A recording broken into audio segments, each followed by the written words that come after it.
Hello बच्चों। बेटे आज आप करते हैं प्रैपरेशन ऑफ फिनोल्स। ठीक है, अल्कोहल्स की आप प्रैपरेशन की सी डिफरेंट मैथड्स के नाल। हुण आप करते हैं फिनोल्स की प्रैपरेशन।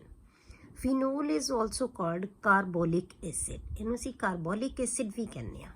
ठीक है, इन्हों असीं बेंजीन के डेरीवेटिव्स तो प्रिपेयर करते हैं अलग अलग मैथड्स के नाल। पहला आप मैथड लैने बेटे फ्रॉम हेलोएरीन्स।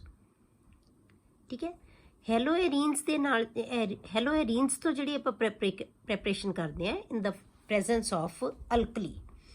हुण ये जिहड़ा रिएक्शन हुंदा है बटे ये इनू असीं डोज प्रोसैस कहने आ। जदों आपां हैलो अल्केन्स पढ़ रहे सी ना, हैलो एल्केन्स ते हैलो एरीन्स पढ़ रहे सी, उदों बेटे आपां इन्हां दीयां कैमीकल प्रॉपर्टीज़ दे विच कीता सी कि हैलो एरीन्स तो असीं अल्कोहल्स फिनोल्स बना सकते हैं।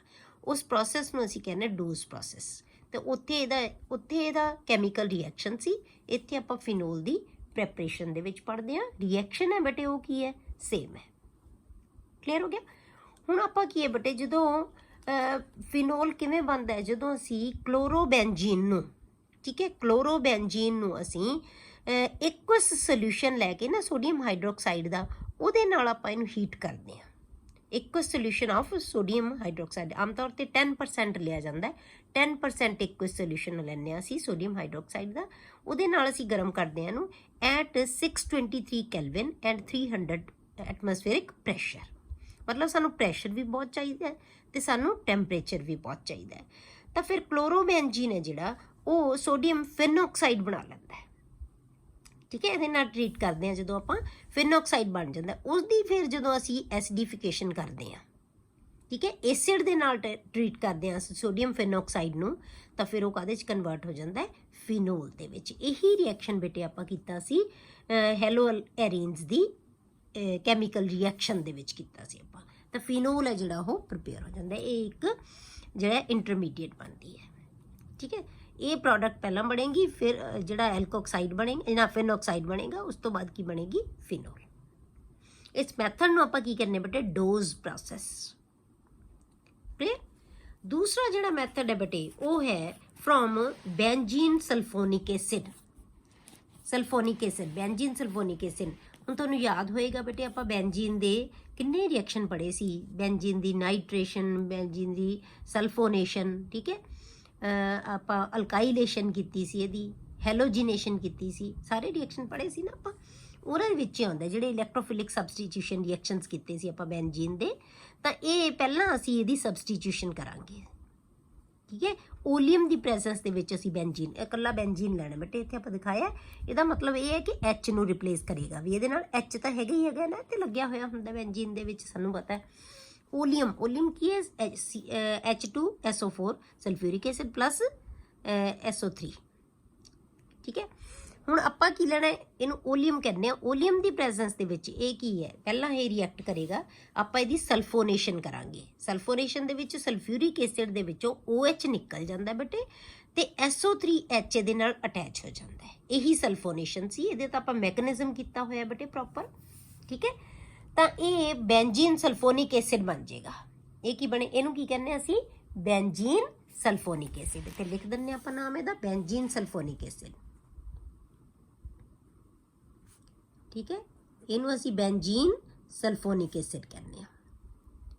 ये बन जाएगा पहला। फिर बेटे इनू आपां सोडियम हाइड्रोक्साइड नाल इनू आपां ट्रीट करते हैं। फिर आपां सोडियम हाइड्रोक्साइड नाल जदों ट्रीट करांगे तो इन्हें की बना लेना है, सोडियम फिनॉक्साइड बन जाएगा।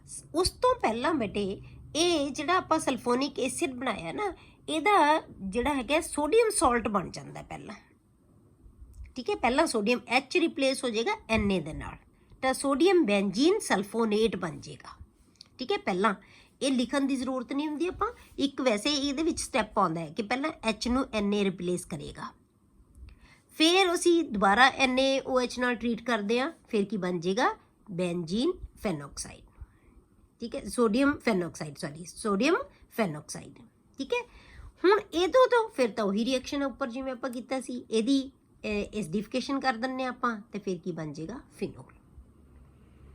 मतलब जदों ਸੋਡੀਅਮ ਫੇਨੋਕਸਾਈਡ ਆ ਗਿਆ, ਉਹਦੇ ਤੋਂ ਤਾਂ ਨਾਲ ਦੀ ਨਾਲ ਫਿਰ ਫਿਨੋਲ ਬਣਨਾ, NaCl ਬਾਹਰ ਨਿਕਲ ਜਾਏਗਾ, HCl ਨਾਲ ਅਸੀਂ ਇਹਨੂੰ ਟ੍ਰੀਟ ਕਰਦੇ ਹਾਂ। ਉੱਥੋਂ ਤਾਂ ਉਹੀ ਹੈ, ਫਿਰ ਤਾਂ ਉਹੀ ਚੀਜ਼ ਬਣ ਗਈ। ਪਰ ਅਸੀਂ ਪ੍ਰਿਪੇਅਰ ਕਿੱਥੋਂ ਕੀਤਾ ਇਹਨੂੰ? ਬੈਂਜੀਨ ਤੋਂ। ਬੈਂਜੀਨ ਦੀ ਪਹਿਲਾਂ ਅਸੀਂ ਸਲਫੋਨੇਸ਼ਨ ਕੀਤੀ, ਫਿਰ ਉਹਨੂੰ ਸੋਡੀਅਮ ਹਾਈਡਰੋਕਸਾਈਡ ਨਾਲ ਟ੍ਰੀਟ ਕੀਤਾ, ਤਾਂ ਉਹਨੇ ਕੀ ਹੈ, ਸੋਡੀਅਮ ਫੇਨੋਕਸਾਈਡ ਬਣਾ ਲਿਆ। ਉਸ ਤੋਂ ਬਾਅਦ ਸੇਮ ਰਿਐਕਸ਼ਨ ਹੋਏਗਾ, HCl ਨਾਲ ਰਿਐਕਟ ਕਰਾਂਗੇ ਤਾਂ ਉਹ ਫਿਨੋਲ ਬਣਾ ਦੇਗਾ। ਠੀਕ ਹੈ। ਅਗਲਾ ਰਿਐਕਸ਼ਨ ਹੈ ਬੇਟੇ, ਉਹ ਹੈ ਫਰੋਮ ਡਾਇਜ਼ੋਨੀਅਮ ਸਾਲਟ। ਹੁਣ ਡਾਇਜ਼ੋਨੀਅਮ ਸਾਲਟ ਤੋਂ ਬਣਾਉਣੇ ਆ ਆਪਾਂ। ਹੁਣ ਡਾਇਜ਼ੋਨੀਅਮ ਸਾਲਟ ਕਿਵੇਂ ਬਣਾਇਆ ਜਾਂਦਾ ਬੇਟੇ? ਉਹ ਐਨੀਲੀਨ ਤੋਂ ਬਣਾਇਆ ਜਾਂਦਾ ਹੈ। ਠੀਕ ਹੈ। ਐਨੀਲੀਨ ਲੈ ਕੇ ਅਸੀਂ ਸੋਡੀਅਮ ਨਾਈਟ੍ਰਾਈਟ ਤੇ HCl ਇਹਦੇ ਨਾਲ, ਇਹਦੇ ਮਿਕਸਚਰ ਨਾਲ, ਸੋਡੀਅਮ ਨਾਈਟ੍ਰਾਈਟ ਤੇ HCl ਨਾਲ ਟ੍ਰੀਟ ਕਰਦੇ ਹਾਂ ਤਾਂ ਬੈਂਜ਼ੀਨ ਡਾਇਜ਼ੋਨੀਅਮ ਸਾਲਟ ਬਣ ਜਾਂਦਾ ਹੈ। ਠੀਕ ਹੈ। ਡਾਇਜ਼ੋਨੀਅਮ ਸਾਲਟ ਕਹਿੰਦੇ ਆ ਇਹਨੂੰ। ਇੱਥੇ ਕੀ ਆਏਗਾ? N2 ਪੋਜ਼ੀਟਿਵ ਤੇ Cl ਨੈਗੇਟਿਵ, ਡਾਇਜ਼ੋਨੀਅਮ ਸਾਲਟ। ਹੁਣ ਇਹ ਆਪਾਂ ਜਿਹੜਾ ਪਿਛਲਾ ਚੈਪਟਰ ਕੀਤਾ ਸੀ ਉਹਦੇ ਵਿੱਚ ਵੀ ਆਪਾਂ ਬਣਾਇਆ ਸੀ। ਹੁਣ ਡਾਇਜ਼ੋਨੀਅਮ ਸਾਲਟ ਹੈ ਜਿਹੜਾ, ਉਹਨੂੰ ਅਸੀਂ ਵਾਟਰ ਦੇ ਨਾਲ ਵਾਰਮ ਕਰਦੇ ਹਾਂ ਜਾਂ ਬੇਟੇ ਉਹਦੇ ਨੂੰ ਡਾਇਲਿਊਟ ਐਸਿਡ ਦੇ ਨਾਲ ਟ੍ਰੀਟ ਕਰਦੇ ਹਾਂ। ਠੀਕ ਹੈ। ਜਾਂ ਤਾਂ ਇਹਨੂੰ ਵਾਟਰ ਦੇ ਨਾਲ ਵਾਰਮ ਕਰ ਦਿੰਦੇ ਹਾਂ ਜਾਂ ਅਸੀਂ ਡਾਇਲਿਊਟ ਥੋੜਾ ਐਸਿਡ ਲੈ ਲੈਂਦੇ ਹਾਂ। ਤਾਂ ਇਹ ਬੈਂਜ਼ੀਨ ਡਾਇਜ਼ੋਨੀਅਮ ਕਲੋਰਾਈਡ ਹੈ। ਜਦੋਂ ਅਸੀਂ ਵਾਟਰ ਦੇ ਨਾਲ ਇਹਨੂੰ ਵਾਰਮ ਕਰਾਂਗੇ ਤਾਂ ਕੀ ਬਣ ਜਾਏਗਾ? ਇਹ ਫਿਨੋਲ ਬਣ ਜਾਏਗਾ। ਨਾਈਟ੍ਰੋਜਨ, ਜਿੱਥੇ ਵੀ ਡਾਇਜ਼ੋਨੀਅਮ ਸਾਲਟ ਬਣਦਾ ਨਾਈਟ੍ਰੋਜਨ ਰਿਪਲੇਸ ਹੁੰਦੀ ਹੈ, ਨਾਈਟ੍ਰੋਜਨ ਨਿਕਲ ਜਾਏਗੀ, ਇੱਕ ਕੀ ਆ ਜਾਏਗਾ? HCl। ਤਾਂ OH ਹੈ ਜਿਹੜਾ ਇਹਦੇ ਨਾਲ ਅਟੈਚ ਹੋ ਜਾਏਗਾ। ਠੀਕ ਹੈ। ਆਪਾਂ HOH ਦੀ ਪ੍ਰੈਜ਼ੈਂਸ ਦੇ ਵਿੱਚ ਕਰਦੇ ਹਾਂ, ਇੱਥੇ OH ਆ ਜਾਏਗਾ, ਇਹਦੇ ਨਾਲ HCl, H ਹੈ ਜਿਹੜਾ Cl ਲੈ ਕੇ ਬਾਹਰ ਨਿਕਲ ਜਾਏਗਾ। ਕਲੀਅਰ ਹੋ ਗਿਆ? ਤਾਂ ਆਪਣੇ ਕੋਲੇ ਕੀ ਆ ਗਿਆ? ਫਿਨੋਲ। ਤਾਂ ਡਾਇਜ਼ੋਨੀਅਮ ਸਾਲਟ ਤੋਂ ਵੀ ਅਸੀਂ ਫਿਨੋਲ ਨੂੰ ਪ੍ਰਿਪੇਅਰ ਕਰ ਸਕਦੇ ਹਾਂ। ਕਲੀਅਰ? ਅਗਲਾ ਮੈਥਡ ਹੈ ਬੇਟੇ ਫਰੋਮ ਕਿਊਮੀਨ। ਕਿਊਮੀਨ ਕਿਹਨੂੰ ਕਹਿੰਦੇ ਹਾਂ ਅਸੀਂ? ਆਈਸੋਪ੍ਰੋਪਾਈਲ ਬੈਂਜ਼ੀਨ ਨੂੰ ਕਿਊਮੀਨ ਕਿਹਾ ਜਾਂਦਾ ਹੈ। ਇਹਦਾ ਕਾਮਨ ਨੇਮ ਕਿਊਮੀਨ ਹੈ। ਆਪਾਂ ਆਈਸੋਪ੍ਰੋਪਾਈਲ ਬੈਂਜ਼ੀਨ, ਹੁਣ ਪਹਿਲਾਂ ਅਸੀਂ ਆਈਸੋਪ੍ਰੋਪਾਈਲ ਬੈਂਜ਼ੀਨ ਬਣਾਵਾਂਗੇ। ਬੈਂਜ਼ੀਨ ਨੂੰ ਅਸੀਂ, ਮਤਲਬ ਇਹ ਕੀ ਹੈ? ਅਲਕਾਈਲੇਸ਼ਨ ਰਿਐਕਸ਼ਨ ਹੈ। ਅਲਕਾਈਲ ਗਰੁੱਪ ਇਹਦੇ ਨਾਲ ਅਸੀਂ ਅਟੈਚ ਕਰ ਦਾਂਗੇ। ਠੀਕ ਹੈ। ਤਾਂ ਇਹ ਆ ਗਿਆ, ਅਸੀਂ ਐਲਕੀਨ ਲੈ ਲਈ। ਅਲਕੀਨ ਨਾਲ ਟ੍ਰੀਟ ਕਰਾਂਗੇ ਆਪਾਂ। ਕਿਹੜੀ, ਕੀ ਹੈ ਇਹ? ਨਾਮ ਕੀ ਹੈ ਇਹਦਾ ਬੇਟੇ? ਪ੍ਰੋਪਈਨ। ਠੀਕ ਹੈ। ਪ੍ਰੋਪ 1 ਕਹਿ ਲਓ, ਚਾਹੇ ਪ੍ਰੋਪੀਨ ਹੀ ਕਹਿ ਦਿਓ ਇਹਨੂੰ। ਠੀਕ ਹੈ। ਕਿਉਂਕਿ 1 ਤੇ ਹੀ ਆਏਗਾ, ਦੋਨੋਂ ਪਾਸੇ ਭਾਵੇਂ ਇੱਧਰ ਲਗਾ ਦਿਓ ਚਾਹੇ ਇੱਧਰ ਲਗਾ ਦਿਓ, ਪ੍ਰੋਪੀਨ ਹੀ ਬਣੇਗੀ। ਕਲੀਅਰ ਹੋ ਗਿਆ? ਹੁਣ ਇਹਦੇ ਨਾਲ ਬੇਟੇ ਕੀ ਹੈ? ਇੱਥੇ ਕੀ ਹੈ? ਜਿਹੜਾ ਹੈਗਾ ਐਡੀਸ਼ਨ ਹੋ ਜਾਏਗਾ ਇਹਦੇ ਵਿੱਚ। ਇੱਕ ਪਾਸੇ ਬੈਂਜ਼ੀਨ ਅਟੈਚ ਹੋ ਜਾਏਗੀ, ਦੂਸਰੇ ਪਾਸੇ ਕੀ ਆ ਜਾਏਗਾ? H ਆ ਜਾਏਗਾ, ਕਿਉਂਕਿ ਇਹਦੇ ਨਾਲ H ਤਾਂ ਲੱਗਿਆ ਹੀ ਹੋਇਆ। ਠੀਕ ਹੈ। H ਇਹਦੇ ਨਾਲ ਲੱਗ ਜਾਏਗਾ, ਇਹਦੇ ਨਾਲ ਬੈਂਜ਼ੀਨ ਰਿੰਗ ਆ ਜਾਏਗੀ। ਇਹਨੂੰ ਅਸੀਂ ਕਹਿੰਦੇ ਹਾਂ ਕਿਊਮੀਨ। ਕਲੀਅਰ ਹੋ ਗਿਆ? ਇਹ ਆ ਗਿਆ ਕਿਊਮੀਨ। CH3 CH CH3, ਇਹਨੂੰ ਕਿਊਮੀਨ ਕਹਿੰਦੇ। ਹੁਣ ਕਿਊਮੀਨ ਤੋਂ ਭਾਵੇਂ ਤੁਸੀਂ ਇਹਨੂੰ ਬਣਾਉਣ ਦੀ ਲੋੜ ਨਹੀਂ ਵੀ ਬਣਾਓਗੇ, ਕਿਊਮੀਨ ਤੋਂ ਸਿੱਧਾ ਅਸੀਂ ਰਿਐਕਸ਼ਨ ਲਿਖਾਂਗੇ। ਕਿਊਮੀਨ ਦੀ ਕੀ ਕਰਦੇ ਹਾਂ ਬੇਟੇ? ਪਹਿਲਾਂ ਆਪਾਂ ਐਸਿਡਿਫਿਕੇਸ਼ਨ ਕਰਦੇ ਹਾਂ ਆਪਾਂ। ਠੀਕ ਹੈ। ਇਹਦੇ ਨਾਲ ਇਹ ਰਿਐਕਸ਼ਨ ਹੈ ਜਿਹੜਾ, ਇਹਨੂੰ ਰਿਐਕਸ਼ਨ ਨੂੰ ਕੀ ਕਹਿੰਦੇ ਬੇਟੇ ਅਸੀਂ? ਫਰੀਡਲ ਕਰਾਫਟ ਰਿਐਕਸ਼ਨ। ਠੀਕ ਹੈ। ਅਲਕਾਈਲੇਸ਼ਨ ਹੀ ਕੀਤੀ ਹੈ ਨਾ ਬੈਂਜ਼ੀਨ ਰਿੰਗ ਦੇ ਉੱਪਰ। ਜਦੋਂ ਅਸੀਂ ਅਲਕਾਈਲ ਗਰੁੱਪ ਅਟੈਚ ਕਰਤਾ, ਇਹ ਅਲਕਾਈਲ ਗਰੁੱਪ ਹੀ ਲੱਗਿਆ ਬੇਟੇ ਇਹਦੇ ਤੇ, ਤਾਂ ਇਹਨੂੰ ਅਸੀਂ ਫਰੀਡਲ ਕਰਾਫਟ ਰਿਐਕਸ਼ਨ ਦੇ ਨਾਲ ਪਹਿਲਾਂ ਪ੍ਰਿਪੇਅਰ ਕਰਦੇ ਹਾਂ ਕਿਊਮੀਨ ਨੂੰ। ਹੁਣ ਕਿਊਮੀਨ ਤੋਂ ਅਸੀਂ ਕੀ ਬਣਾਉਣਾ ਬੇਟੇ? ਫਿਨੋਲ। ਠੀਕ ਹੈ। ਹੁਣ ਜਦੋਂ ਫਿਨੋਲ, ਇਹਨੂੰ ਆਪਾਂ ਜਿਹੜਾ ਹੈਗਾ ਐਸਿਡ, ਜਿਹੜਾ ਫਾਸਫੋਰਿਕ ਐਸਿਡ ਦੀ ਪ੍ਰੈਜ਼ੈਂਸ ਦੇ ਵਿੱਚ, ਇਹ ਸਾਨੂੰ ਲਾਈਟ ਜਾਂ ਐਸਿਡ ਚਾਹੀਦਾ, ਇਹਦੀ ਪ੍ਰੈਜ਼ੈਂਸ ਦੇ ਵਿੱਚ ਹੀ ਇਹ ਰਿਐਕਸ਼ਨ ਹੈ ਜਿਹੜਾ ਉਹ ਹੋ ਜਾਂਦਾ ਹੈ। ਠੀਕ ਹੈ। ਹੁਣ ਆਪਾਂ ਕੀ ਕਰਦੇ ਹਾਂ ਬੇਟੇ? ਇਹਦੀ ਆਕਸੀਡੇਸ਼ਨ ਕਰਦੇ ਹਾਂ ਇਨ ਦਾ presence of air. Air the presence ਦੇ ਵਿੱਚ ਕਿਊਮੀਨ ਦੀ ਕੀ ਕੀਤੀ ਜਾਂਦੀ ਹੈ? ਆਕਸੀਡੇਸ਼ਨ ਕੀਤੀ ਜਾਂਦੀ ਹੈ ਬੇਟੇ। ਹੁਣ ਜਦੋਂ ਅਸੀਂ ਇਹਦੀ ਆਕਸੀਡੇਸ਼ਨ ਕਰਦੇ ਹਾਂ, ਠੀਕ ਹੈ, ਤਾਂ ਇਹ ਕਾਹਦੇ 'ਚ ਕਨਵਰਟ ਹੋ ਜਾਂਦਾ ਬੇਟੇ? ਕਿਊਮੀਨ ਹਾਈਡਰੋ ਪਰਆਕਸਾਈਡ ਬਣਾ ਲੈਂਦਾ ਹੈ। Cumin hydro peroxide. ਪਰਆਕਸਾਈਡ ਕੀ ਹੁੰਦਾ? OOH ਜਿਹਦੇ 'ਚ ਆ ਜਾਂਦਾ ਹੈ। OOH ਹੈ ਜਿਹੜਾ, ਉਹ ਅਟੈਚ ਹੋ ਜਾਏਗਾ। C ਤੋਂ ਅਟੈਚਡ ਹੈ ਨਾ ਬੇਟੇ, ਇਹ ਗਰੁੱਪ ਤਾਂ ਲੱਗੀ ਰਹਿਣਗੇ। CH3 ਦੋ ਗਰੁੱਪ ਤਾਂ C ਦੇ ਨਾਲ ਹੈਗੇ ਹੀ ਹੈ, ਇੱਕ ਪਾਸੇ ਫਿਨਾਈਲ ਗਰੁੱਪ ਲੱਗਿਆ ਹੋਇਆ ਹੈ। ਹੁਣ ਇੱਥੇ ਕੀ ਹੈ? ਇਹਦੀ ਆਕਸੀਡੇਸ਼ਨ ਹੋ ਜਾਏਗੀ, OOH ਆ ਗਿਆ C ਦੇ ਨਾਲ। ਕਲੀਅਰ ਹੋ ਗਿਆ? ਜਦੋਂ ਅਸੀਂ ਜਿਹੜਾ ਆਕਸੀਜਨ ਦੇ ਨਾਲ ਇਹਨੂੰ ਟ੍ਰੀਟ ਕਰਦੇ ਆ। ਕਲੀਅਰ ਹੋ ਗਿਆ? ਇਹ ਬਣਾ ਲਿਆ ਇਹਨੇ ਕਿਊਮੀਨ ਹਾਈਡਰੋ ਪਰਆਕਸਾਈਡ। ਹੁਣ ਇਹਦੇ ਨਾਲ ਦੀ ਨਾਲ ਬੇਟੇ ਹਾਈਡਰੋਲਿਸਿਸ ਹੋ ਜਾਂਦੀ ਹੈ। ਹਾਈਡਰੋਲਿਸਿਸ ਹੋ ਕੇ ਇਹ ਕੀ ਬਣਾ ਲੈਂਦਾ ਹੈ? ਫਿਨੋਲ। ਕਿਹਦੇ ਵਿੱਚ ਕਰਦੇ ਹਾਂ ਅਸੀਂ? ਐਸਿਡ ਦੀ ਪ੍ਰੈਜ਼ੈਂਸ ਦੇ ਵਿੱਚ, ਕਿਉਂਕਿ ਸਾਨੂੰ H ਆਇਨ ਚਾਹੀਦਾ ਹੈ ਤਾਂ ਐਸਿਡ ਦੀ ਪ੍ਰੈਜ਼ੈਂਸ ਚਾਹੀਦੀ ਹੈ ਤਾਂ ਆਪਾਂ ਇਹਦੀ ਹਾਈਡਰੋਲਿਸਿਸ ਕਰਦੇ ਹਾਂ। ਐਸਿਡਿਕ ਹਾਈਡਰੋਲਿਸਿਸ ਕਹਿ ਲਓ ਇਹਨੂੰ ਤੁਸੀਂ, ਇਹਦੀ ਆਪਾਂ ਐਸਿਡਿਕ ਹਾਈਡਰੋਲਿਸਿਸ ਕਰਦੇ ਹਾਂ। ਜਦੋਂ ਐਸਿਡਿਕ ਹਾਈਡਰੋਲਿਸਿਸ ਕਰਾਂਗੇ ਆਪਾਂ ਤਾਂ ਇੱਥੇ ਕੀ ਆ ਜਾਏਗਾ? OH, ਤੇ ਇੱਥੋਂ ਨਾਲ ਤੁਹਾਡੇ ਕੋਲੇ ਕੀ ਬਣ ਜਾਣਾ ਬੇਟੇ? CH3 C double bond O CH3, ਮਤਲਬ ਕਿ ਕੀਟੋਨ ਬਣੇਗਾ ਨਾਲ। ਕਲੀਅਰ ਹੋ ਗਿਆ? ਤਾਂ ਹੁਣ ਇਹਦੇ ਜਦੋਂ ਇਸ ਮੈਥਡ ਦੇ ਨਾਲ ਕਿਊਮੀਨ ਤੋਂ ਜਦੋਂ ਅਸੀਂ ਫਿਨੋਲ ਬਣਾਉਂਦੇ ਹਾਂ ਬੇਟੇ ਤਾਂ ਜਿਹੜੀ ਤੁਹਾਡੀ ਬਾਈ ਪ੍ਰੋਡਕਟ ਬਣਦੀ ਹੈ ਉਹ ਵੀ ਇੱਕ ਬਹੁਤ ਵਧੀਆ ਜਿਹੜਾ ਹੈਗਾ ਤੁਹਾਡੇ ਕੋਲੇ ਕੰਪਾਊਂਡ ਹੈ। ਇਹ ਵੀ ਬਹੁਤ ਅਮਾਊਂਟ ਦੇ ਵਿੱਚ ਬਣਦਾ ਹੈ, ਜਿਹੜਾ ਪ੍ਰੋਪੇਨ ਹੈ, ਪ੍ਰੋਪੇਨਓਨ, ਠੀਕ ਹੈ, ਜਾਂ ਐਸੀਟੋਨ ਜਿਹਨੂੰ ਕਹਿੰਦੇ ਆ, ਠੀਕ ਹੈ, ਪ੍ਰੋਪੇਨੋਨ ਜਾਂ ਐਸੀਟੋਨ। ਹੁਣ ਇਹ ਵੀ ਹੈ ਜਿਹੜਾ ਬਹੁਤ ਅਮਾਊਂਟ ਦੇ ਵਿੱਚ ਜਿਹੜਾ ਕੰਪਾਊਂਡ, ਮਤਲਬ ਇਹ ਵੀ ਇੱਕ ਮੇਜਰ ਪ੍ਰੋਡਕਟ ਬਣਦੀ ਹੈ। ਕੀਟੋਨ ਵੀ ਇਹਦੇ ਨਾਲ ਬਣੇਗਾ, ਠੀਕ ਹੈ, ਜਦੋਂ ਅਸੀਂ ਕਿਊਮੀਨ ਤੋਂ ਪ੍ਰਿਪੇਅਰ ਕਰਦੇ ਹਾਂ। ਪਹਿਲਾਂ ਅਸੀਂ ਕਿਊਮੀਨ ਬਣਾਵਾਂਗੇ, ਇਹਨੂੰ ਫਰੀਡਲ ਕਰਾਫਟ ਰਿਐਕਸ਼ਨ ਕਰਾਂਗੇ ਇਹਦਾ, ਠੀਕ ਹੈ, ਫਰੀਡਲ ਕਰਾਫਟ ਅਲਕਾਈਲੇਸ਼ਨ ਕਰਾਂਗੇ ਕਿਉਂਕਿ ਅਸੀਂ ਅਲਕਾਈਲ ਗਰੁੱਪ ਦੀ ਇਹਦੇ ਨਾਲ ਅਟੈਚ ਕਰਨਾ ਹੈ ਅਲਕਾਈਲ ਗਰੁੱਪ। ਉਸ ਤੋਂ ਬਾਅਦ ਆਪਾਂ ਕੀ ਕਰਾਂਗੇ ਬੇਟੇ? ਇਹਦੀ ਆਕਸੀਡੇਸ਼ਨ ਕਰ ਦਾਂਗੇ ਇਨ ਦਾ ਪ੍ਰੈਜ਼ੈਂਸ ਆਫ ਏਅਰ, ਤਾਂ ਇਹ ਕੀ ਬਣ ਜਾਣਾ ਹੈ? ਪੈਰੋਕਸਾਈਡ ਬਣ ਜਾਏਗਾ ਇਹਦਾ। ਉਸ ਤੋਂ ਬਾਅਦ ਕੀ ਹੈ? ਇਹਦੀ ਆਪਾਂ ਐਸਿਡਿਕ ਹਾਈਡਰੋਲਿਸਿਸ ਕਰ ਦਾਂਗੇ ਤਾਂ ਫਿਨੋਲ ਆ ਜਾਏਗਾ, ਨਾਲ ਕੀ ਬਣ ਜਾਏਗਾ? ਕੀਟੋਨ। ਕਲੀਅਰ? ਇਹ ਆ ਗਿਆ ਬੇਟੇ ਤੁਹਾਡਾ ਅਗਲਾ ਮੈਥਡ, ਜਦੋਂ ਅਸੀਂ ਕਿਊਮੀਨ ਤੋਂ ਪ੍ਰਿਪੇਅਰ ਕਰਦੇ ਹਾਂ। ਨੈਕਸਟ ਮੈਥਡ ਹੈ ਬੇਟੇ ਫਰੋਮ ਗ੍ਰਿਗਨੈਡ ਰੀਜੈਂਟ। ਗ੍ਰਿਗਨੈਡ ਰੀਜੈਂਟ ਤੋਂ ਜਦੋਂ ਅਸੀਂ ਪ੍ਰਿਪੇਅਰ ਕਰਦੇ ਹਾਂ ਬੇਟੇ ਤਾਂ ਆਪਾਂ ਕੀ ਕਰਦੇ ਹਾਂ? ਗ੍ਰਿਗਨੈਡ ਰੀਜੈਂਟ ਦੀ ਪਹਿਲਾਂ ਅਸੀਂ ਆਕਸੀਡੇਸ਼ਨ ਕਰਦੇ ਹਾਂ। ਫਿਨਾਈਲ ਮੈਗਨੀਸ਼ੀਅਮ ਬ੍ਰੋਮਾਈਡ ਲੈ ਲਿਆ ਅਸੀਂ ਇਹਦੀ ਆਕਸੀਡੇਸ਼ਨ ਕੀਤੀ ਇਨ ਦਾ presence of ether, dry ether, ਤਾਂ ਕੀ ਹੋ ਜਾਏਗਾ? ਇਹਦੇ ਨਾਲ O ਦਾ ਐਡੀਸ਼ਨ ਹੋ ਜਾਏਗਾ, OMgBr ਬਣ ਜਾਏਗਾ, ਠੀਕ ਹੈ। ਜਿਵੇਂ ਆਪਾਂ ਪਹਿਲਾਂ ਜਿਹੜੇ ਹੈਗੇ ਆ ਗ੍ਰਿਗਨੈਡ ਰੀਜੈਂਟ ਦੇ ਵਿੱਚ ਐਡ ਕਰਦੇ ਸੀ, ਇੱਥੇ ਆਕਸੀਡੇਸ਼ਨ ਕੀਤੀ ਹੈ ਤਾਂ ਜਿਹੜਾ ਹੈਗਾ O ਆ ਜਾਏਗਾ। O ਹੀ ਐਡ ਹੁੰਦਾ ਹੈ ਨਾ, ਹਮੇਸ਼ਾ O ਤੋਂ ਹੀ ਅਟੈਚ ਹੁੰਦਾ ਹੈ ਨਾ, ਜਦੋਂ ਵੀ ਆਪਾਂ ਅਲਕੋਹਲਸ ਤੋਂ ਲੈਂਦੇ ਸੀ।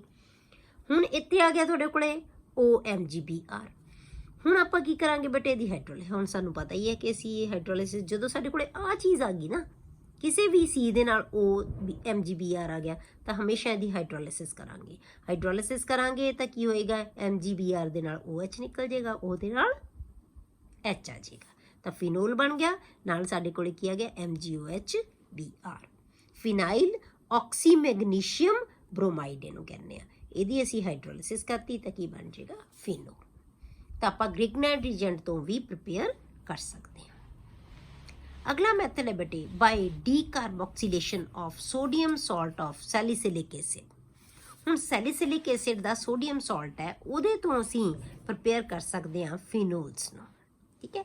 ਹੁਣ ਇਹਦੇ ਤੋਂ ਆਪਾਂ ਪ੍ਰਿਪੇਅਰ ਕਿਵੇਂ ਕਰਦੇ ਹਾਂ ਬੇਟੇ? ਇਹਦੇ ਵਿੱਚ ਪਹਿਲਾਂ ਆਪਾਂ ਸੋਡੀਅਮ ਸਾਲਟ ਬਣਾਉਂਦੇ ਹਾਂ ਸੈਲੀਸਿਲਿਕ ਐਸਿਡ ਤੋਂ। ਸੈਲੀਸਿਲਿਕ ਐਸਿਡ ਕਿਹਨੂੰ ਕਹਿੰਦੇ ਆ ਬੇਟੇ? ਜਿੱਥੇ ਆਰਥੋ ਪੋਜੀਸ਼ਨ ਦੇ ਉੱਤੇ OH ਤੇ COOH ਗਰੁੱਪ ਲੱਗੇ ਹੋਣ, ਉਹਨੂੰ ਅਸੀਂ ਸੈਲੀਸਿਲਿਕ ਐਸਿਡ ਕਹਿੰਦੇ ਆ। ਪਰ ਆਪਾਂ ਸੈਲੀਸਿਲਿਕ ਐਸਿਡ ਦਾ ਕੀ ਲਿਆ? ਸੋਡੀਅਮ ਸਾਲਟ, ਤਾਂ ਇਹਦਾ ਮਤਲਬ ਕੀ ਹੈ? ਇਹ ਸੋਡੀਅਮ ਸੈਲੀਸਿਲੇਟ, ਠੀਕ ਹੈ। ਹੁਣ ਸੋਡੀਅਮ ਸੈਲੀਸਿਲੇਟ ਲਵਾਂਗੇ ਆਪਾਂ, ਹੁਣ ਕਿਉਂਕਿ ਸੈਲੀਸਿਲਿਕ ਐਸਿਡ ਦਾ ਸੋਡੀਅਮ ਸਾਲਟ ਲਵਾਂਗੇ ਆਪਾਂ। ਇਹਨੂੰ ਬੇਟੇ ਆਪਾਂ ਸੋਡਾ ਲਾਈਮ ਦੇ ਨਾਲ ਇਹਨੂੰ ਫਿਊਜ਼ ਕਰਦੇ ਹਾਂ। ਇਹਦੀ ਫਿਊਜ਼ਨ ਕੀਤੀ ਜਾਂਦੀ ਹੈ ਸੋਡਾ ਲਾਈਮ ਦੇ ਨਾਲ। ਸੋਡਾ ਲਾਈਮ ਕਿਹਨੂੰ ਕਹਿੰਦੇ ਆ ਬੇਟੇ? ਅਸੀਂ mixture of NaOH and CaO, ਇਹਨੂੰ ਅਸੀਂ ਸੋਡਾ ਲਾਈਮ ਕਹਿੰਦੇ ਹਾਂ, ਠੀਕ ਹੈ। ਹੁਣ ਇਹ ਸੋਡਾ ਲਾਈਮ ਦੇ ਨਾਲ ਜਦੋਂ ਅਸੀਂ ਇਹਨੂੰ ਟਰੀਟ ਕਰਦੇ ਹਾਂ ਤਾਂ ਇਹਨੇ ਕੀ ਬਣਾ ਲੈਣਾ? ਇਹਨੇ ਜਿਹੜਾ ਹੈਗਾ ਸੋਡੀਅਮ ਫਿਨੋਕਸਾਈਡ ਬਣਾ ਲੈਣਾ।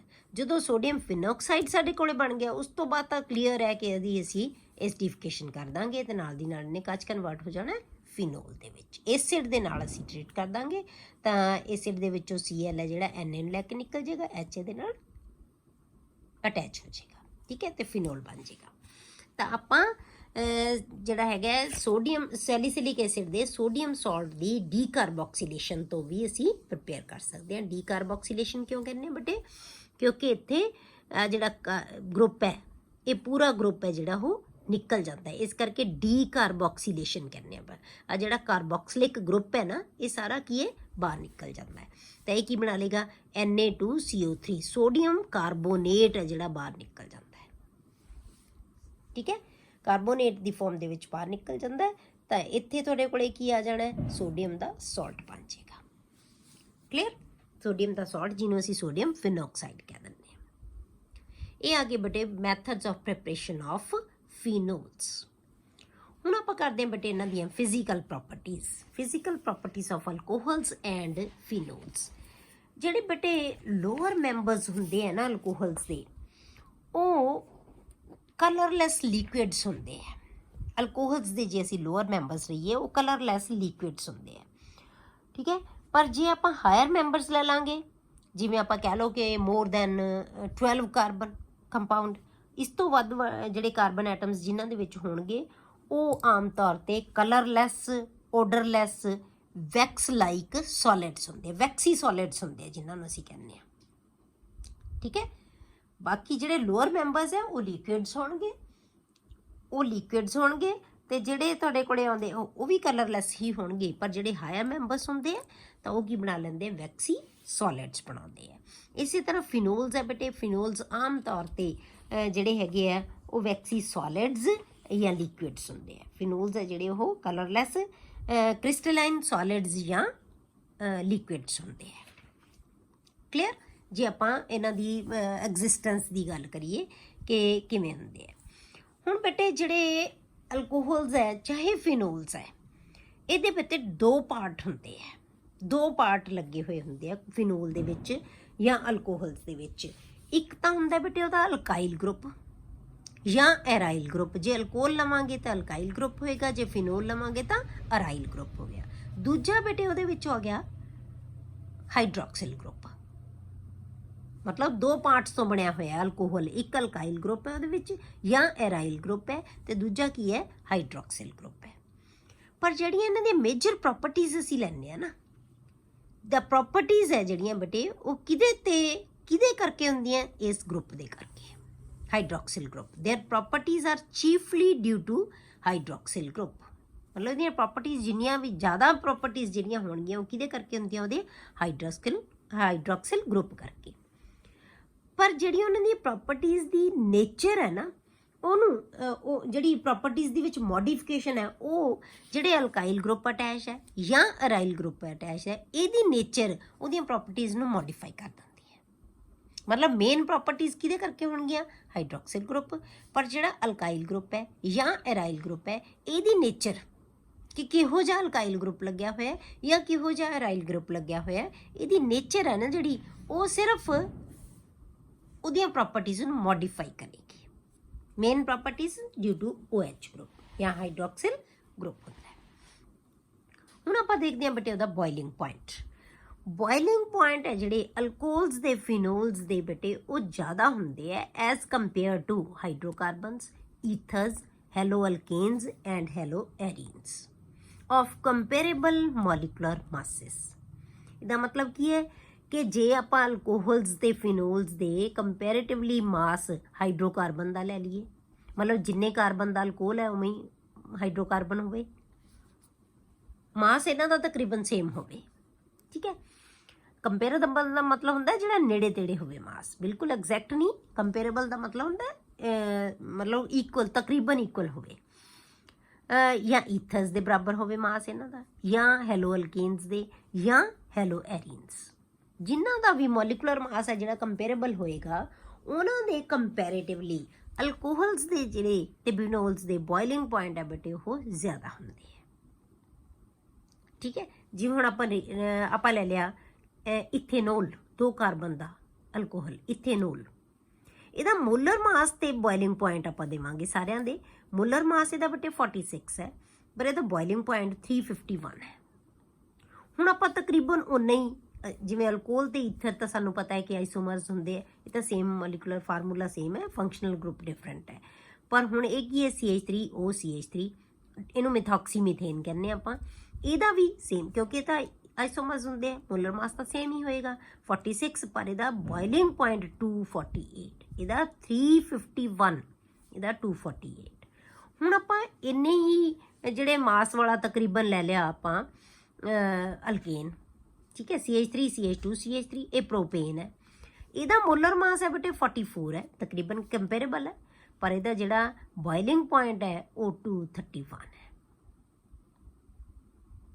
ਠੀਕ ਹੈ। ਹੁਣ ਸਾਰਿਆਂ ਦੇ ਵਿੱਚੋਂ ਜੇ ਆਪਾਂ ਬੋਇਲਿੰਗ ਪੁਆਇੰਟ ਦੇਖੀਏ ਕਿਹਦਾ ਜ਼ਿਆਦਾ ਹੈ, ਅਲਕੋਹਲਸ ਦਾ ਜ਼ਿਆਦਾ ਹੈ। ਹੁਣ ਇਹਦਾ ਰੀਜ਼ਨ ਕੀ ਹੈ ਬੇਟੇ ਕਿ ਇਹਦਾ ਬੋਇਲਿੰਗ ਪੁਆਇੰਟ ਜ਼ਿਆਦਾ ਹੋਣ ਦਾ ਕਾਰਨ ਕੀ ਹੈ? Intermolecular hydrogen bonding. ਠੀਕ ਹੈ, ਇਹਦੇ ਆਪਸ ਦੇ ਵਿੱਚ ਮੋਲੀਕਿਊਲ ਦੇ ਵਿੱਚ ਹੀ ਬੇਟੇ ਹਾਈਡਰੋਜਨ ਬੌਂਡਿੰਗ ਹੋ ਜਾਂਦੀ ਹੈ, ਜਿਹੜੀ ਕਿ ਨਾ ਤਾਂ ਈਥਰਸ ਦੇ ਵਿੱਚ ਹੁੰਦੀ ਹੈ ਤੇ ਨਾ ਹੀ ਅਲਕੇਨਸ ਦੇ ਵਿੱਚ ਹੁੰਦੀ ਹੈ। ਹਾਈਡਰੋਜਨ ਬੌਂਡਿੰਗ ਇਹਨਾਂ ਦੇ ਵਿੱਚ ਪ੍ਰੈਜ਼ੈਂਟ ਨਹੀਂ ਹੋਏਗੀ, ਪਰ ਇਹਦੇ ਵਿੱਚ ਕੀ ਹੈ ਬੇਟੇ? ਹਾਈਡਰੋਜਨ ਬੌਂਡਿੰਗ ਹੁੰਦੀ ਹੈ, ਜਿਹਦੇ ਕਰਕੇ ਦੇ ਬੋਇਲਿੰਗ ਪੁਆਇੰਟ ਹੈ ਜਿਹੜੇ ਉਹ ਕੀ ਹੁੰਦੇ ਆ? ਜ਼ਿਆਦਾ ਹੁੰਦੇ ਆ। ਕਲੀਅਰ ਹੋ ਗਿਆ? Higher boiling point of alcohol is due to the presence of intermolecular hydrogen bonding which is not present in ethers and hydrocarbons, ਜਿਹੜੀ ਕਿ ਈਥਰ ਤੇ ਹਾਈਡਰੋਕਾਰਬਨ ਦੇ ਵਿੱਚ ਨਹੀਂ ਹੁੰਦੀ। ਹੁਣ ਜੇ ਆਪਾਂ ਬੇਟੇ ਅਲਕੋਹਲਸ ਦੀ ਇਕੱਲੀ ਗੱਲ ਕਰੀਏ, ਜਿਹੜੇ ਅਲਕੋਹਲਸ ਹੈ ਉਹਨਾਂ ਦੇ ਬੋਇਲਿੰਗ ਪੁਆਇੰਟ ਬੇਟੇ, ਜੇ ਆਪਾਂ ਕਾਰਬਨ ਚੇਨ ਜਿਹੜੀ ਬਣੀ ਹੋਈ ਹੈ, ਜਿਵੇਂ ਜਿਵੇਂ ਕਾਰਬਨ ਚੇਨ ਦੀ ਬ੍ਰਾਂਚਿੰਗ ਅਸੀਂ ਵਧਾਉਂਦੇ ਜਾਵਾਂਗੇ ਨਾ ਬੇਟੇ, ਉਹਦਾ ਬੋਇਲਿੰਗ ਪੁਆਇੰਟ ਡਿਕਰੀਜ਼ ਹੁੰਦਾ ਜਾਏਗਾ। ਜਿੰਨਾ ਇਹ ਸਟ੍ਰੇਟ ਚੇਨ ਹੋਏਗਾ ਬੋਇਲਿੰਗ ਪੁਆਇੰਟ ਉਨਾ ਜ਼ਿਆਦਾ ਹੋਏਗਾ। ਉਨੀ ਹੀ ਕਾਰਬਨ ਦੀ ਜੇ ਬ੍ਰਾਂਚਡ ਚੇਨ ਬਣਾ ਦਾਂਗੇ ਆਪਾਂ ਤਾਂ ਕੰਪੈਰੇਟਿਵਲੀ ਉਹਦਾ ਬੋਇਲਿੰਗ ਪੁਆਇੰਟ ਡਿਕਰੀਜ਼ ਹੋ ਜਾਏਗਾ। ਹੁਣ ਇਹ ਡਿਕਰੀਜ਼ ਕਿਉਂ ਹੁੰਦਾ ਬੇਟੇ? ਕਿਉਂਕਿ ਜਦੋਂ ਅਸੀਂ ਬ੍ਰਾਂਚ ਬਣਾ ਦਿੰਦੇ ਹਾਂ ਨਾ ਤਾਂ ਸਿਮੈਟਰੀ ਘਟ ਜਾਂਦੀ ਹੈ। ਠੀਕ ਹੈ, ਤਾਂ ਉਹਦੇ ਨਾਲ ਵੈਂਡਰਵਾਲ ਫੋਰਸਿਸ ਹੈ ਜਿਹੜੀਆਂ ਉਹ ਡਿਕਰੀਜ਼ ਹੋ ਜਾਂਦੀ ਹੈ। ਕਿਉਂ? ਕਿਉਂਕਿ ਸਰਫੇਸ ਏਰੀਆ ਘਟ ਜਾਂਦਾ ਹੈ। ਜਿੰਨਾ ਸਰਫੇਸ ਏਰੀਆ ਜ਼ਿਆਦਾ ਹੋਏਗਾ ਉਨੀਆਂ ਉਹਦੇ ਵਿੱਚ ਵੈਂਡਰਵਾਲ ਫੋਰਸਿਸ ਜ਼ਿਆਦਾ ਹੋਣਗੀਆਂ। ਜਿੰਨਾ ਏਰੀਆ ਘਟ ਜਾਏਗਾ ਸਰਫੇਸ ਏਰੀਆ, ਵੈਂਡਰਵਾਲ ਫੋਰਸਿਸ ਉਨੀਆਂ ਘੱਟ ਹੋਣਗੀਆਂ। ਤੇ ਜਿੰਨੀਆਂ ਵੈਂਡਰਵਾਲ ਫੋਰਸਿਸ ਜ਼ਿਆਦਾ ਬੇਟੇ ਹੋਣਗੀਆਂ ਉਹਨਾਂ ਦਾ ਬੋਇਲਿੰਗ ਪੁਆਇੰਟ ਹੈ ਜਿਹੜਾ ਉਹ ਜ਼ਿਆਦਾ ਹੋਏਗਾ ਉਹਨਾਂ ਨੂੰ ਬ੍ਰੇਕ ਕਰਨ ਲਈ। ਠੀਕ ਹੈ, ਤਾਂ ਜਿੰਨੇ ਸਟ੍ਰੇਟ ਚੇਨ ਦੇ ਵਿੱਚ ਹੋਣਗੇ ਉਹਨਾਂ ਦੇ ਬੋਇਲਿੰਗ ਪੁਆਇੰਟ ਜ਼ਿਆਦਾ ਹੋਣਗੇ। ਜਿਵੇਂ ਜਿਵੇਂ ਬ੍ਰਾਂਚਿੰਗ ਵੱਧਦੀ ਜਾਏਗੀ, ਸਰਫੇਸ ਏਰੀਆ ਘਟਦਾ ਜਾਏਗਾ, ਤਾਂ ਬੋਇਲਿੰਗ ਪੁਆਇੰਟ ਵੀ ਉਹਨਾਂ ਦਾ ਡਿਕਰੀਜ਼ ਹੁੰਦਾ ਜਾਏਗਾ। ਕਲੀਅਰ ਹੋ ਗਿਆ?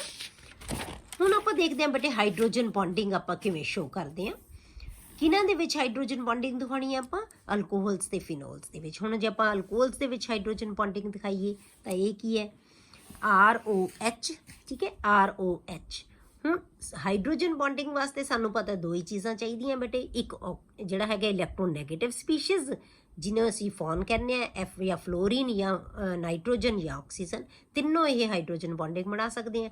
ਤੇ ਦੂਜੀ ਚੀਜ਼ ਚਾਹੀਦੀ ਹੈ ਸਾਨੂੰ ਹਾਈਡਰੋਜਨ। ਤਾਂ ਇਸ ਮੋਲੀਕਿਊਲ ਦੇ ਵਿੱਚ ਮੇਰੇ ਦੋਨੋਂ ਹੀ ਚੀਜ਼ਾਂ ਪ੍ਰੈਜ਼ੈਂਟ ਹੈ, O ਵੀ ਹੈ ਤੇ H ਵੀ ਹੈ। ਹੁਣ ਇੱਕ ਮੋਲੀਕਿਊਲ ਦਾ O ਦੂਸਰੇ ਮੋਲੀਕਿਊਲ ਦੇ H ਦੇ ਨਾਲ ਹਾਈਡਰੋਜਨ ਬੌਂਡ ਬਣਾ ਲੈਂਦਾ। ਹੁਣ ਅਸੀਂ ਆਹ ਇੱਕ ਮੋਲੀਕਿਊਲ ਲਿਖਤਾ ਅਲਕੋਹਲ ਦਾ, ਆਹ ਅਸੀਂ ਦੂਜਾ ਮੋਲੀਕਿਊਲ ਬਣਾ ਲਿਆ, ਇਹਦਾ H ਤੇ ਇਹਦਾ O। ਹੁਣ ਇਹਦਾ O ਦੂਜੇ ਦੀ H ਨਾਲ, ਹੁਣ ਅਸੀਂ ਦੂਜਾ ਮੋਲੀਕਿਊਲ ਬਣਾਤਾ, ਫਿਰ ਤੀਸਰਾ। ਇੱਦਾਂ ਸਾਰੇ ਮੋਲੀਕਿਊਲ ਬੇਟੇ ਹੈ ਆਪਸ ਦੇ ਵਿੱਚ, ਇਹਨੂੰ ਹੀ ਕਹਿੰਦੇ ਅਸੀਂ ਇੰਟਰਮੋਲੀਕੂਲਰ, ਮਤਲਬ ਮੋਲੀਕਿਊਲ ਦੇ ਵਿਚਕਾਰ ਹਾਈਡਰੋਜਨ ਬੌਂਡਿੰਗ ਬਣ ਜਾਂਦੀ ਹੈ। ਕਲੀਅਰ ਹੋ ਗਿਆ? ਹੁਣ ਆਪਾਂ ਇਹ ਹਾਈਡਰੋਜਨ ਬੌਂਡਿੰਗ ਦਿਖਾਉਂਦੇ ਹਾਂ ਬੇਟੇ ਫਿਨੋਲਸ ਦੇ ਵਿੱਚ। ਫਿਨੋਲਸ ਦੇ ਵਿੱਚ ਵੀ ਹਾਈਡਰੋਜਨ ਬੌਂਡਿੰਗ ਹੁੰਦੀ ਹੈ। ਉਹ ਹਾਈਡਰੋਜਨ ਬੌਂਡਿੰਗ ਕਿਵੇਂ ਬਣਾਉਂਦੇ ਆ? ਜਿਵੇਂ ਆਪਾਂ ਫਿਨੋਲ ਲੈ ਲਿਆ OH, ਹੁਣ ਇਹਦੇ ਵਿੱਚ ਵੀ ਦੋਨੋਂ ਚੀਜ਼ਾਂ ਹੈਗੀਆਂ, O ਵੀ ਹੈਗਾ H ਵੀ ਹੈਗਾ। ਹੁਣ ਇਹਦਾ O ਦੂਜੇ ਮੋਲੀਕਿਊਲ ਦੇ H ਦੇ ਨਾਲ ਹਾਈਡਰੋਜਨ ਬੌਂਡ ਬਣਾ ਲੈਂਦਾ। ਇਸੇ ਤਰ੍ਹਾਂ ਅਸੀਂ ਕਿੰਨੇ ਮਰਜ਼ੀ ਫਿਨੋਲ ਦੇ ਮੋਲੀਕਿਊਲਸ ਲਿਖਦੇ ਜਾਓ ਤਾਂ ਉਹ ਹੈ ਜਿਹੜਾ H ਦੇ ਨਾਲ ਅਟੈਚ ਹੁੰਦਾ ਜਾਏਗਾ। ਕਲੀਅਰ? ਹਾਈਡਰੋਜਨ ਬੌਂਡਿੰਗ ਹੈ ਜਿਹੜੀ ਫਿਨੋਲਸ ਦੇ ਵਿੱਚ ਅਸੀਂ ਸ਼ੋ ਕਰ ਸਕਦੇ ਹਾਂ। ਹੁਣ ਜੇ ਅਸੀਂ ਅਲਕੋਹਲਸ ਦੇ ਵਿੱਚ ਜੇ ਅਸੀਂ ਆਰਡਰ ਲੈਣਾ ਹੋਵੇ ਬੇਟੇ, ਜਿਹੜੀ ਹੈਗੀ ਹੈ ਇਹਨਾਂ ਦੀ ਹਾਈਡਰੋਜਨ ਬੌਂਡਿੰਗ ਕਿਵੇਂ ਬਣਦੀ ਹੈ ਜਾਂ ਬੋਇਲਿੰਗ ਪੁਆਇੰਟ ਹੈ ਜਿਹੜਾ ਉਹ ਕਿੰਨਾ ਜ਼ਿਆਦਾ ਹੋਏਗਾ, ਕਿਹੜੇ ਕਿਹੜੇ ਅਲਕੋਹਲਸ ਦੇ ਵਿੱਚ, ਪ੍ਰਾਇਮਰੀ, ਸੈਕੰਡਰੀ ਤੇ ਟਰਸ਼ਰੀ ਅਲਕੋਹਲਸ ਦੇ ਵਿੱਚ ਆਪਾਂ ਜੇ ਇਹਨਾਂ ਦੇ ਬੋਇਲਿੰਗ ਪੁਆਇੰਟਸ ਨੂੰ ਡਿਸਕਸ ਕਰਨਾ ਹੋਵੇ ਕਿ ਕਿੰਨਾ ਦਾ ਜ਼ਿਆਦਾ ਹੋਏਗਾ ਕਿੰਨਾ ਦਾ ਘੱਟ ਹੋਏਗਾ। ਠੀਕ ਹੈ, ਹੁਣ ਜ਼ਿਆਦਾ ਕਿੰਨਾ ਦਾ ਹੋਏਗਾ ਬੇਟੇ? ਜਿਹੜੇ ਪ੍ਰਾਇਮਰੀ ਹੋਣਗੇ।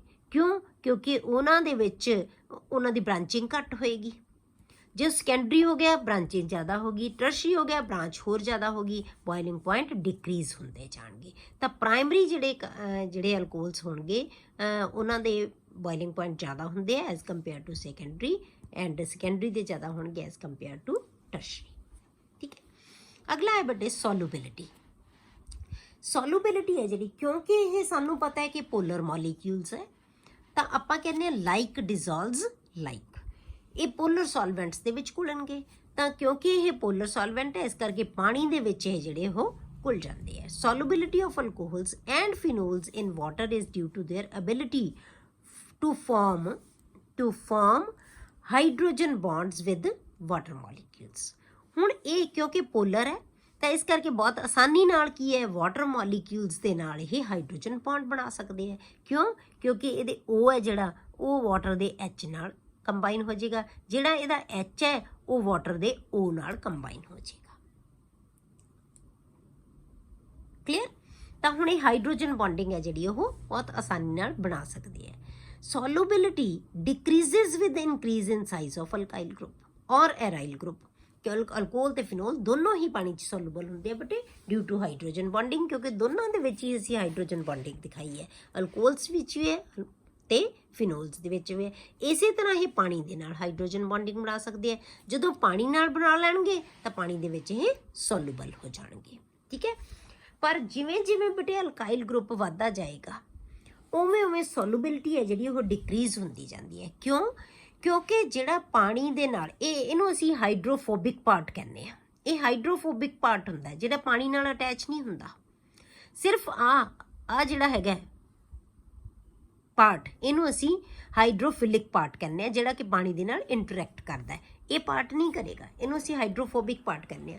ਜਿਹੜਾ ਹਾਈਡਰੋਫੋਬਿਕ ਪਾਰਟ ਹੈ ਜਿੰਨਾ ਇਹਦਾ ਸਾਈਜ਼ ਵੱਧਦਾ ਜਾਏਗਾ ਬੇਟੇ ਉਹ ਕੀ ਕਰੇਗਾ, ਉਹ ਪਾਣੀ ਦੇ ਨਾਲ ਹਾਈਡਰੋਜਨ ਬੌਂਡਿੰਗ ਨਹੀਂ ਬਣਾਉਣ ਦੇਗਾ, ਪ੍ਰੀਵੈਂਟ ਕਰੇਗਾ, ਉਹਨੂੰ ਰੋਕੇਗਾ, ਉਹਦੇ ਵਿੱਚ ਹਿੰਡਰੈਂਸ ਕ੍ਰੀਏਟ ਕਰੇਗਾ।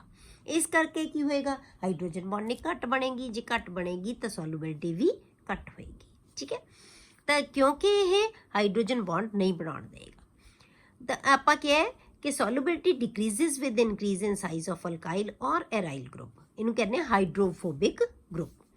ਦ ਲਾਰਜ ਗਰੁੱਪ ਜਿੰਨਾ ਵੀ ਵੱਡਾ ਗਰੁੱਪ ਹੋਏਗਾ ਇਹ the large groups prevents the formation of hydrogen bonds with water molecule. Water molecule ਦੇ ਨਾਲ ਇਹ ਹਾਈਡਰੋਜਨ ਬੌਂਡ ਨਹੀਂ ਬਣਾਏਗਾ। ਹੁਣ ਆਪਾਂ ਕਹਿੰਦੇ ਆ ਬੇਟੇ ਕਿ ਸੋਲੂਬਿਲਿਟੀ ਬ੍ਰਾਂਚਿੰਗ ਦੇ ਨਾਲ ਵੀ ਇਫੈਕਟ ਹੁੰਦੀ ਹੈ। ਸੋਲੂਬਿਲਿਟੀ increases with branching because the surface area of non-polar hydrocarbon part decreases। ਕਿਉਂਕਿ ਜਿੰਨੀ ਬ੍ਰਾਂਚਿੰਗ ਹੁੰਦੀ ਜਾਏਗੀ ਸਰਫੇਸ ਏਰੀਆ ਘਟਦਾ ਜਾਏਗਾ। ਕਿਹਦਾ ਘਟਦਾ ਜਾਏਗਾ? ਜਿਹੜਾ ਨਾਨ ਪੋਲਰ ਪਾਰਟ ਹੈ। ਆਪਾਂ ਇਹੀ ਕਿਹਾ ਸੀ ਨਾ ਕਿ ਜਿੰਨੀ ਬ੍ਰਾਂਚਿੰਗ ਹੁੰਦੀ ਜਾਂਦੀ ਹੈ ਬੋਇਲਿੰਗ ਪੁਆਇੰਟ ਘਟਦਾ ਜਾਂਦਾ ਹੈ। ਕਿਉਂ? ਕਿਉਂਕਿ ਸਰਫੇਸ ਏਰੀਆ ਡਿਕਰੀਜ਼ ਹੁੰਦਾ ਜਾਂਦਾ ਹੈ।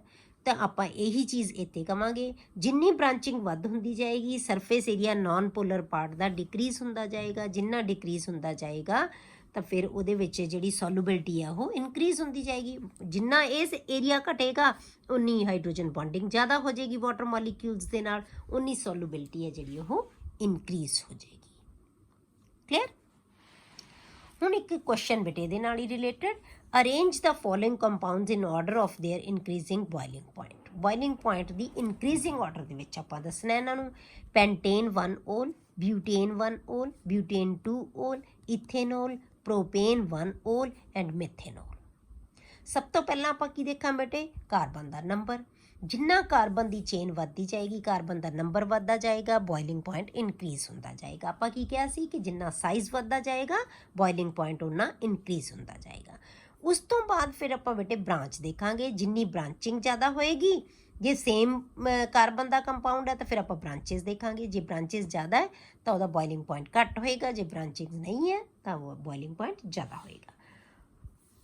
ਹੁਣ ਇਹਦਾ ਆਰਡਰ ਕੀ ਹੈ ਬੇਟੇ? ਸਭ ਤੋਂ ਪਹਿਲਾਂ ਇੱਕ ਕਾਰਬਨ ਦਾ ਅਲਕੋਹਲ ਮਿਥੇਨੋਲ ਆਏਗਾ।